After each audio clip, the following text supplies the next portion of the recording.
Yon, so ito nga pala yung ating bagong shock. Ang tatak nga pala niya ay Takasago. So nabili ko, pang CT100 pala siya. So ang kulay nito ay ganyan, no? Itim tapos mayroong kulay pula na spring sa loob. Pero hindi ganyan mismo, ha. Ito, pakita ko sa inyo. Yun.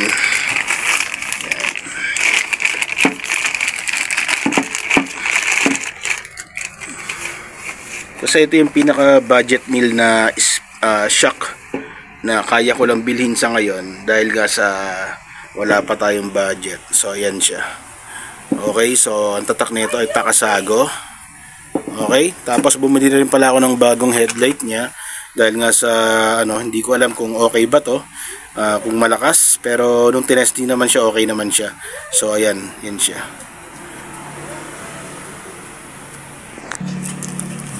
So, tignan natin yung isa pa.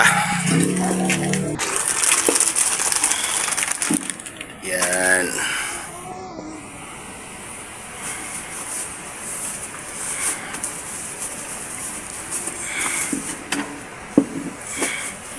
Yan yung aking dalawang bagong shock sa likod.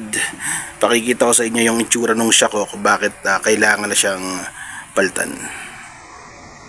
Siya.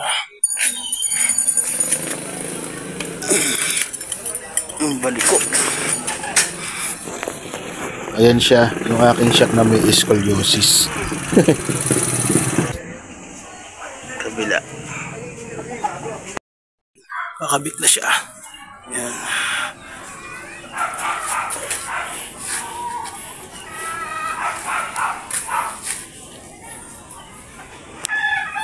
Yun, sa kabila okay na rin. Yun.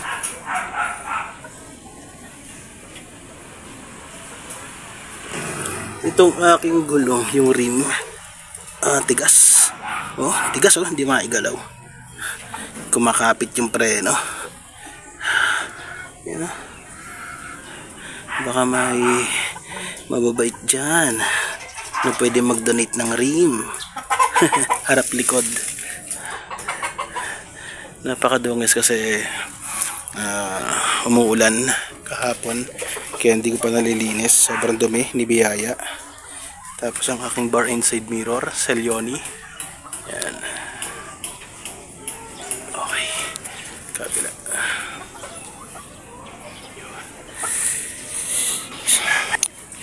Puro kalawang na yun. Okay, start natin.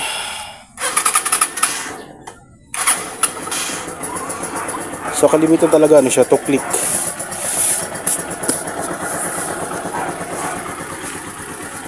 So okay, tara, test drive natin.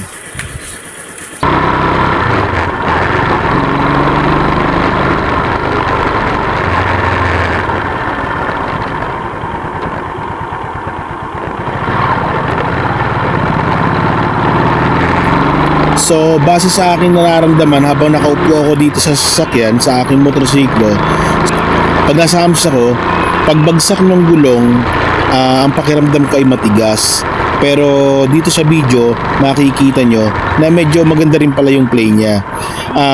Parang matagtag lang siya para sa akin kapag magaan.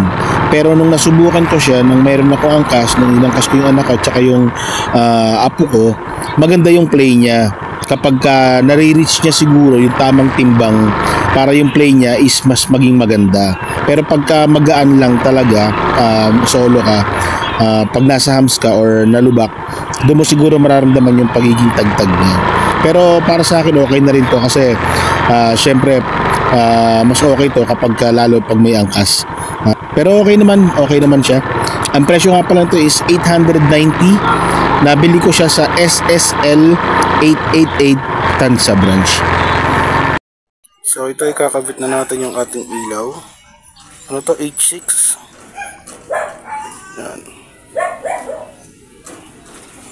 Ito yung dati niya.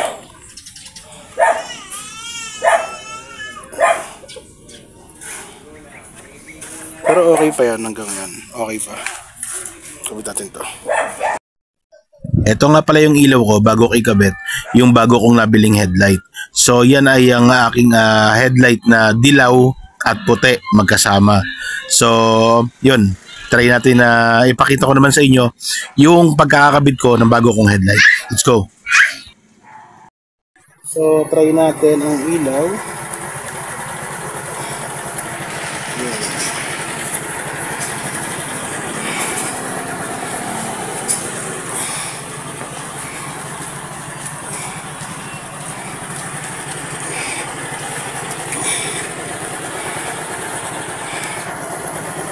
Wala siyang high, nagbe-blink lang siya.